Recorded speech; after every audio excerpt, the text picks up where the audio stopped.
Okay, thank you to Dr. Sri Haryani. Assalamualaikum warahmatullahi wabarakatuh. Best wishes for Waalaikumsalam all of us. warahmatullah.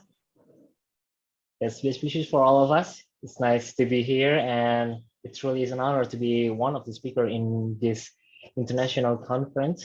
So thanks to Dr. Fitriani Nasution and Prof. Dina as the chairs who is sitting here, and I also recognize in the audience many colleagues from Indonesia and around the world. And it's very nice to see you here as well. So my name is Rizky Suganda. I'm a medical doctor and lecturer. Today I want to share about the importance of nutrition in sport to achieve maximum performance of athlete. You see the screen, right? Very nice. Okay. Yes, we can see the screen very good, clearly. Okay. Okay, so here's the overview of my presentation. I will start with the problem. Next, I will talk about the performance formula and what formula to get the best performance. Then the energy or the calories. After that, I will move to the carbs and protein. How much do the athlete needs? Then I'll go to hydration or the fluid needs. And last thing is the dietary supplement based on evidence on performance. I hope I can cope all of this in 20 minutes. So I want to start with why, because I think each of you came here for probably different reasons, maybe at this point. But what we know for sure is if you're an athlete and you're serious about competing or anything in life, that you really understand what you're doing. There's been a lot of research on that when you know what your goals are. Here's the problems. So what are the fueling problems? This may look obvious to you that maybe one of the players here has a fueling problem. What I'm telling you is that what people look like may not be really telling you how well they're getting ready for the game. Each of them has different things that may be going on for them. But it's really critical to make sure that really when you get ready for the game, you're in the best possible shape that you can be. These are the key things you to control to have an optimal sports performance. Proper training, how hard you train when you go to practice and how well you prepare when you get there, you have their control over.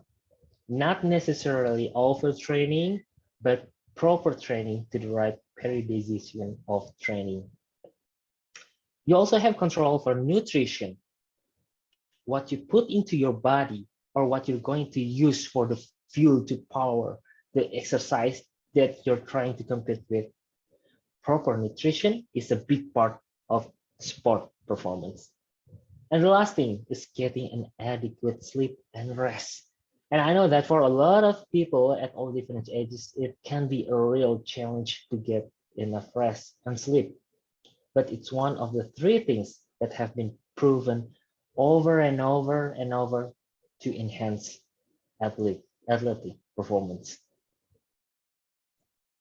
Okay, so the rewards. What's the benefit of deciding to fuel your body properly? You're going to be able to train longer and harder, and you're going to have improved performance when you're on the field. You're going to have improved performance when you're on the field, and you're going to maintain or build muscle if your goal is to build muscle and be a little bit stronger. You will be able to delay the fatigue. You will recover faster and avoid injury because you're properly fueling your body with the right things. You perform much better overall, and you're going to get better grades and scores. Okay, when fueling your for performance, you need to prioritize your nutritional choices will affect based on how much those choices will affect your success. The best way to visualize this is with this pyramid. You can think of this as a performance pyramid for your nutrition. First, we need to focus on the foundation of our nutrition. Yeah, without establishing a strong dietary base all the other details will have minimal impact on helping you achieve your high performing goals. Is everyone believes that the most important factor of your nutrition by far is your total energy intake. Agree? How many calories do we need? It's $1 million question. Question that formula for answering based on a person's height, person's weight, and the activity level. You can use Harris-Benedict equation for the BMR. You can use Mifflin-St. George for the RMR, or Catch-McArdle if you know the body fat percentage. The core of sports nutrition recommendations should focus on energy needs.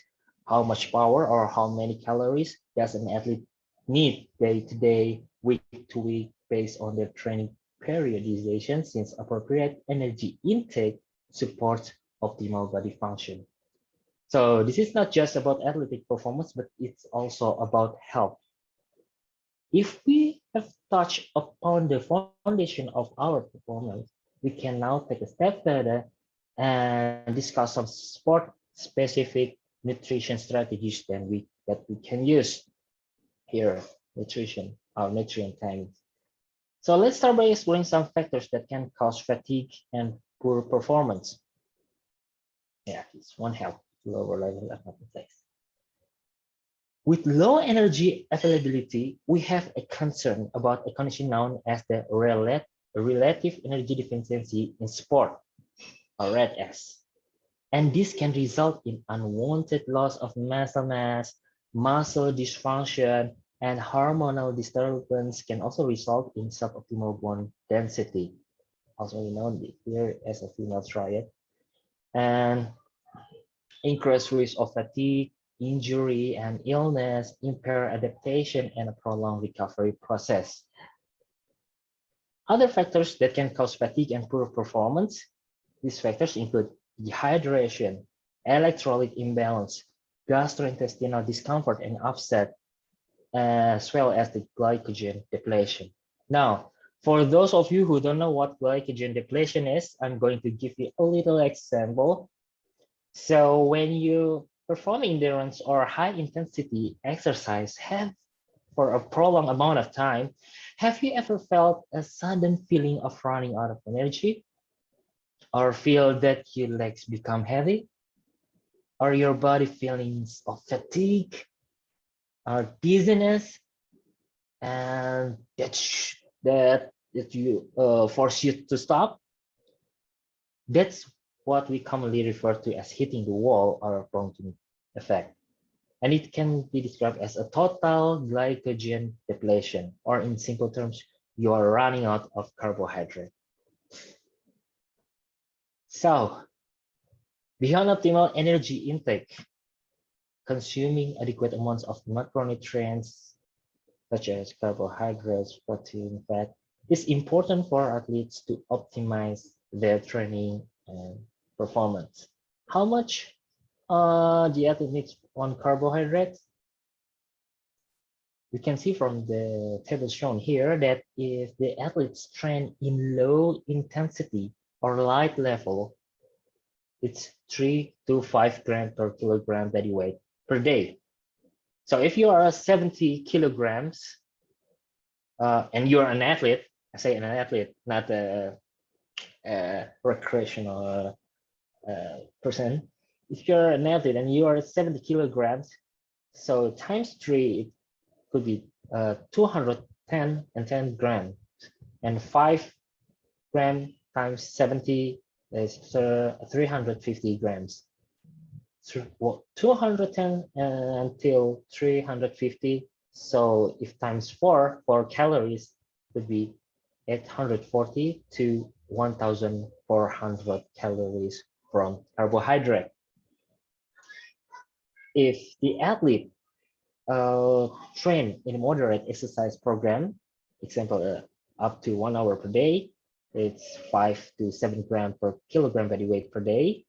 If the athlete in high level or in endurance program, 1 to 3 hours per day in moderate high intensity exercise, they should consume carbohydrates 6 to 10 gram per kilogram body weight per day.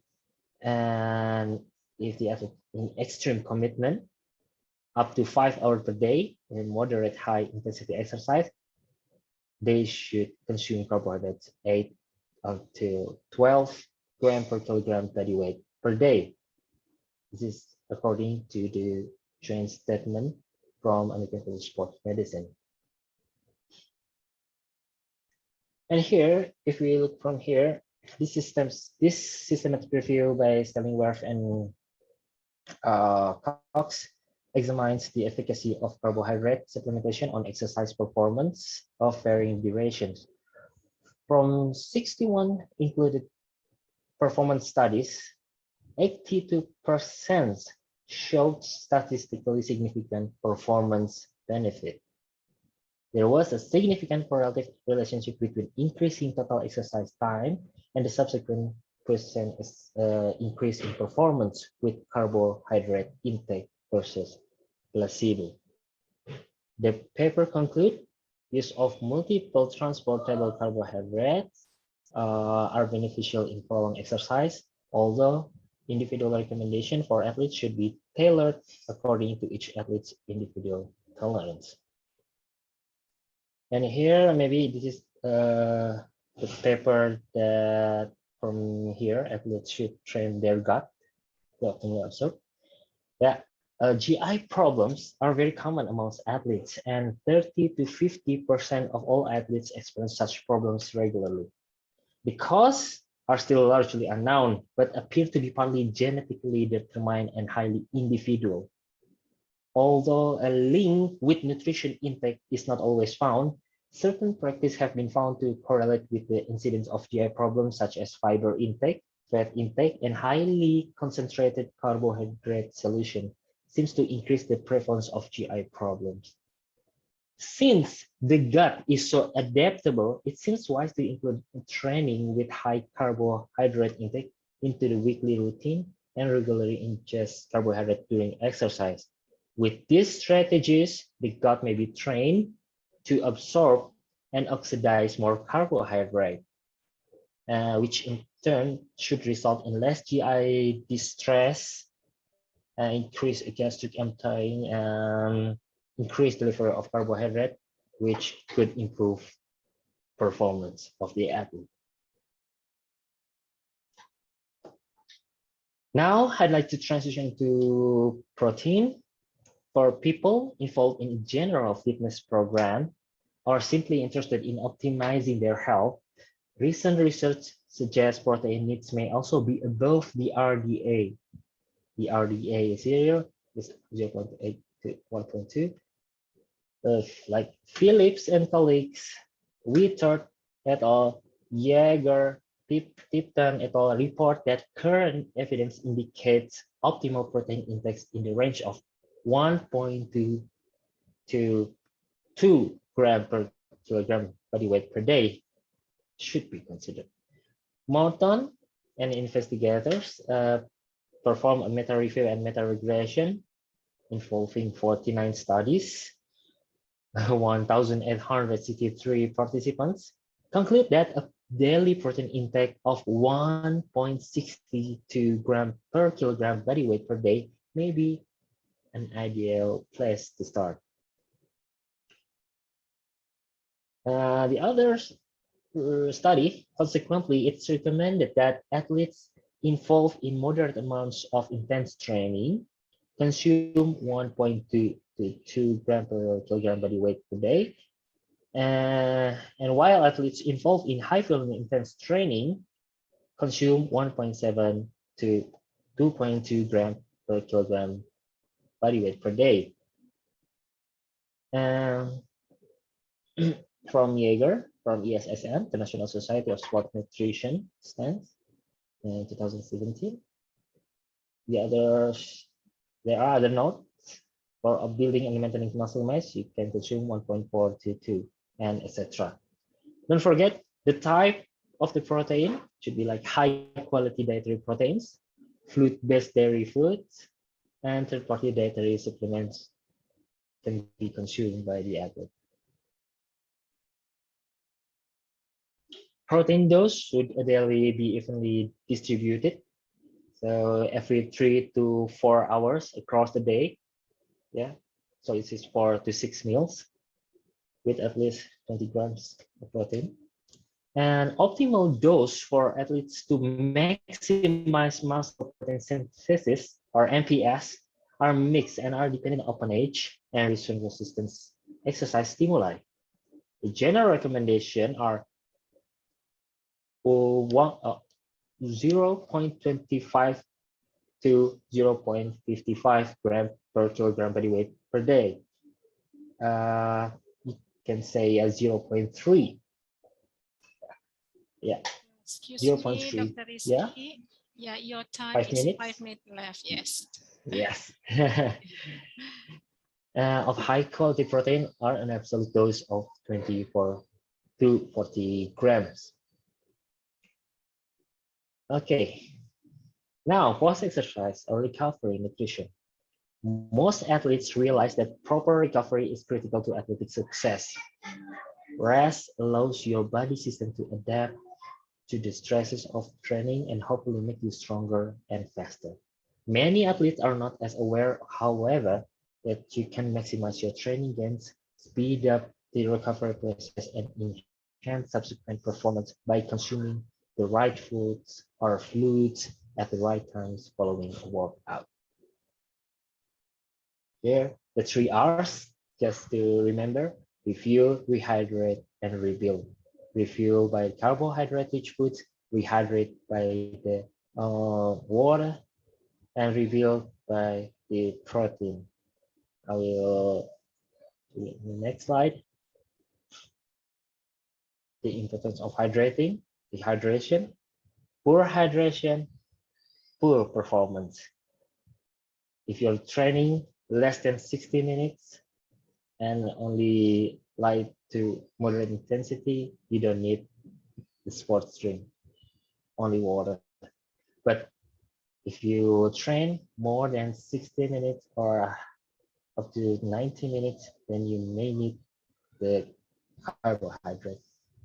I will tell you the guideline. Poor hydration, poor performance.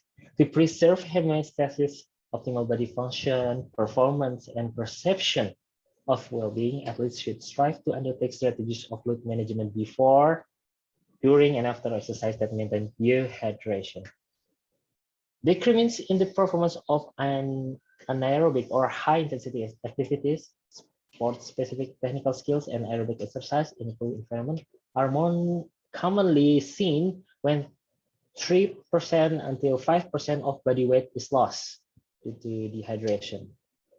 So this is the fluid recommendation before exercise or 2 to 4 hours before the training, the competition is 5 to 10 milliliter per kilogram body weight. So if you are 70 again, 70 kilogram, you need 350 until 700 milliliters of water before the competition. During is 400 to 800 milliliter or cc per hour, or 1 kilogram up to 1 liter of sweat. Yeah. And after is 1.25 to 1.5 liter fluid for every 1 kilogram body weight loss.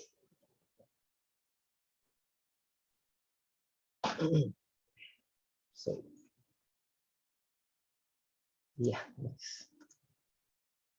This is the fueling strategies for long workouts and events. My time is running out. So this is the acute fueling strategies. If you see, this is the, yeah, this is a busy slide. When to refueling and how much the carbohydrate needs. Actually, the common is here during endurance exercise, like marathon and something like that. If you over than 1 hour, then you need the carbohydrate, the gel, the sports drink. It's in 30 to 60 grams per hour. Okay. This is the recovery food ideas, and this is the sports supplement. Dietary supplements can play a meaningful role in helping athletes consume the proper amount of calories, macro, and micronutrients. Dietary supplements are not intended to replace a healthy diet. Okay, numerous dietary ingredients have been investigated for potential benefits in athletic population to enhance training, recovery, and our performance, but I won't go through details in this. I will just give you the summary. These several nutrition supplements have been proposed to enhance exercise performance. Here is category 1, so strong evidence to support efficacy and apparently safe. For performance enhancement is beta-alanine, caffeine, carbohydrate, creatine monohydrate, sodium bicarbonate, sodium phosphate, water, and sports drink. This is the category 1, strong evidence. I just want to say a little about caffeine. Caffeine has also been shown to be an effective ergogenic aid for aerobic and aerobic exercise with a documented ability to increase energy expenditure and promote weight loss. In trained cyclists, in the research, caffeine improves speed, peak power, and mean power. And in a similar research, we observed in a recent study that found cyclists who ingested a caffeine drink prior to time trial demonstrated improvements in performance. Okay, and this is the third category, little to no evidence. And this is a take-home message because my time is running out. I just caution people that if you're going to make change in your nutrition or training routine, that you could do it early in the season and quite best before the event. So in the off season, because making last minute change or change on the day of a race and could really backfire and can give you some pretty awful results. And the other note is athletes need to consume energy that is adequate and consider long-term health as well as short-term athlete performance. So made from mostly whole and unprocessed and include the variety of foods.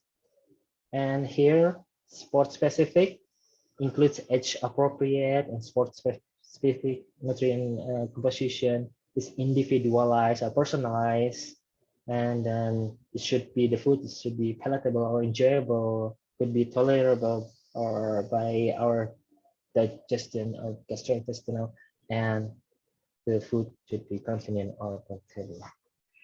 Thank you very much for your attention. I will give back to Dr. Sriharyani. Thank you, Dr. Rizky, for such a nice presentations. And it's really okay. There are 3 questions for our last speaker, Dr. Rizky. So I just read the question very briefly. The first one is from Ibu Fitri from USU. The question is, what is the best formula to calculate energy requirement in athlete based on the type of intensity? Maybe Dr. Rizky would like to answer this one first, please. Thank you for the question. It's a $1 million question, as I said. As I said before, it's $1 million question. So we can have total energy expenditure by BMR plus TEF plus TEA. BMR for basal metabolic rate and plus thermic effect of food and thermic effect of activity. We can see the energy requirement for that. And the BMR, you can use Cunningham or the Harris-Benedict equation, or you can use Mifflin St. George, as I said before, or Catch McArdle if you know the body fat percentage for the RMR, raised metabolic rate. And then the thermic effect of food, it's different between the food. And if you remember that the food from Indonesia is almost like 10% of the BMR, right? And then the thermic effect of activity, it's so many reference in this physical activity. There's a physical activity that multiplied by 1.1, 1.2, 1.4. But maybe I can share you the reason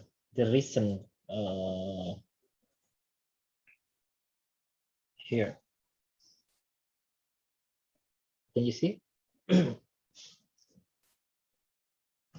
So the TEE is generally effect of activity, and the TEA itself is a planned exercise expenditure and spontaneous physical activity and non-exercise thermogenesis or NEAT and EAT.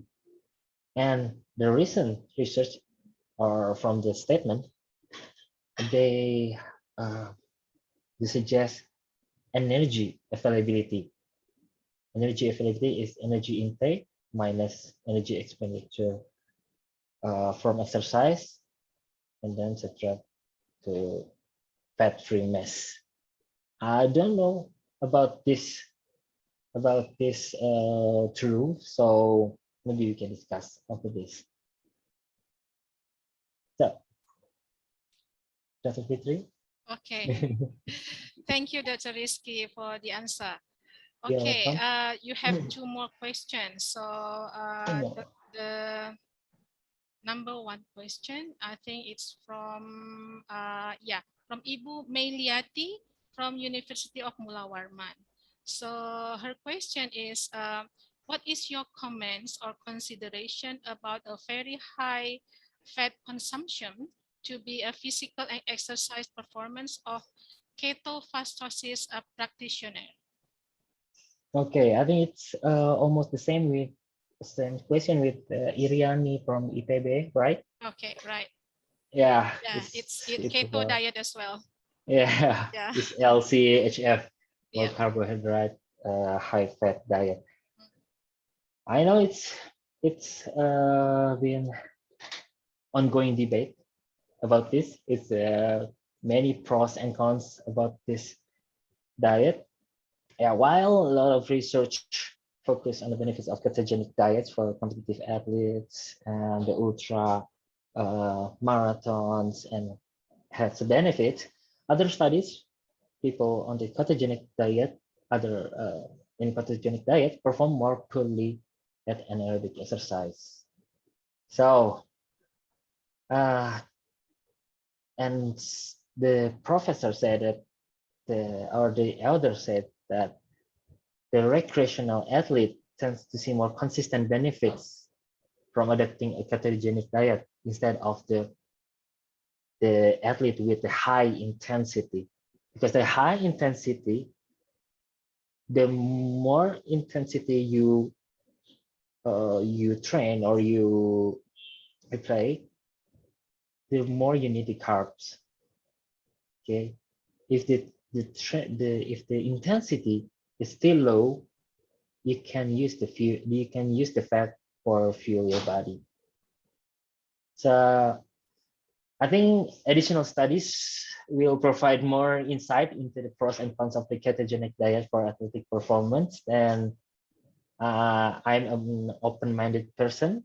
If you opt for a ketogenic diet, it's important to follow a plan from nutritionists, from the nutrition specialist, and then, as I said before, in the note of caution, don't make a change right away, but make a change in the off season or in the pre-season, so you know your body or the athlete body already adapt to that kinds of diet.